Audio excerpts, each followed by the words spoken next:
त्याच दिवशीची रात्रीची गोष्ट. काळोख मी म्हणत होता. मध्यरात्र उलटली होती आणि उगीच कुठून तरी कुत्री भुंकल्याची सार येत होती. गडाच्या डोंगरामागून भळाळणारा वारा पिंपळापाशी खेळत होता. आजोबा ओटीवर झोपले होते.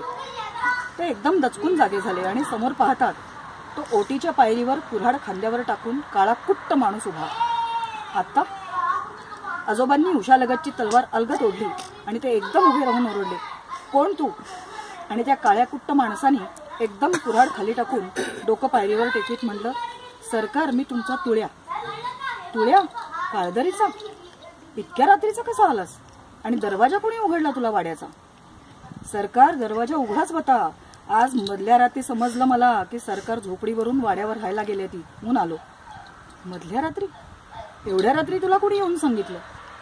नाही जी धनी, अशीच नींद लागली होती आणि बा आला सपनात आणि म्हणाला सरकार वाड्यावर गेलती. तसाच उठलो आणि आलो. अरे पण इतक्या रात्री? वय जी सरकार, हे सांभाळा तुम आपलं. वाड्यावर राहायला आल्यावर आणून द्यायला सांगितलं होतं ना माझ्या बाला. पाठीवरची घोंगडी आजोबांच्या पुढं उघडी करीत तुळा म्हणाला. सोन्याचे डाग समईच्या अस्पष्ट उजेडात चमकत होते. आजोबा हसले, अभिमानानं हसले. जातो सरकार मी. घोंगडी झटकीत तुळा म्हणाला. अरे तुळा, ऐकलंस का? अहो तुळ्याला थांबवावं. दाराआडून आजीचे गहीवरते शब्द आले. समईच्या आणखी 2 वाती पेटल्या. एकूण एक डाग अगदी बिनचूक होता, एकही कमी नव्हता. दुधानं भरलेली मोठी थोरली लोटी घेऊन आजी ओटीवर आली. लोटी तुळा पुढे ठेवीत म्हणाली, तुळा घे, पी. आईसाहेब, कशाच नाही हे भलत्या वक्ताला. तुळा माझा आग्रह म्हणून.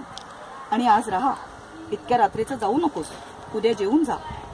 नग जी आईसाहेब, उद्या घट बसायचं. सकाळला सांगोळ्या करून बशिवणार म्हणत होतो, तेव्हा जाऊ म्या. खरं आहे म्हणणं तुळाचं, देव बसायचे उद्या, आजोबा म्हणाले. बरं, मग दसऱ्याला येशील सोनं लुटायला? ते कंदी चुकलं का? आणि दसऱ्याच्या दिवशी तुळा घरी आला. आपट्याचं सोनं आजोबांच्या गादीपुढे ठेवून त्याने डोकं टेकलं. आजी बाहेर आली. कोण? तुळा?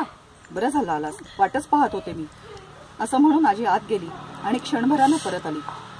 तिच्या हातात एक वाटी होती. तिने ती आजोबांच्या हातात दिली. अरे तुळा, हात कर पुढे. तो नाही, उजवा, आजोबा म्हणाले. कशाच नाही सरकार? अरे आज दसरा ना, त्याचं हे सोनं आहे, असं हसत हसत म्हणत आजोबांनी आजीनं आणलेल्या वाटीतील 5 तोळ्याचं सोन्याचं कडं तुळाच्या हातात चढवलं. पण सरकार, म्या अशी कंची लढाई मारली, कंचा डाव जितला म्हणून हे माझं कौतिक.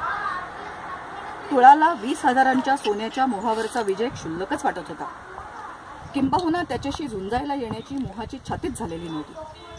पण माझ्या आजीने मात्र आपला पराभव अशा रीतीने बिनशब्दानं कबूल करून टाकला.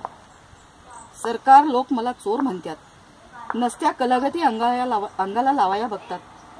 2दा सासवडच्या शिपायांनी धरून नेलं होतं मला. लोक दूर दूर सरत्यात माझ्याकून. तुम्हीच कशापायी एवढी माया करता धनी? तुळा, पुन्हा जर असा उपद्व्याप कुणी तुझ्या बाबतीत केला तर लगेच इथे वाड्यावर कळव, बघतेच मी, आजी म्हणाली. आजोबा मोठ्या मोठ्या मिशातून मोठं हसले. अशा हरबाचा हा तुळा मुलगा होता आणि अशा तुळाचा हा सर्जाबा मुलगा होता. सर्जाबाचं घराणं शिवाजी महाराजांपासून स्वराज्याच्या नात्यातलं. दादोजी कोंडेवांनी पुण्याला शिवाजी राजांसाठी आणि आईसाहेबांसाठी लाल महाल बांधला तेव्हा वाड्याच्या देवडीवर सर्जाबाचा पूर्वज राखण घालत होता. हरबाला आणि तुळ्याला आपल्या ह्या लाल महालाचा भारी अभिमान वाटायचा.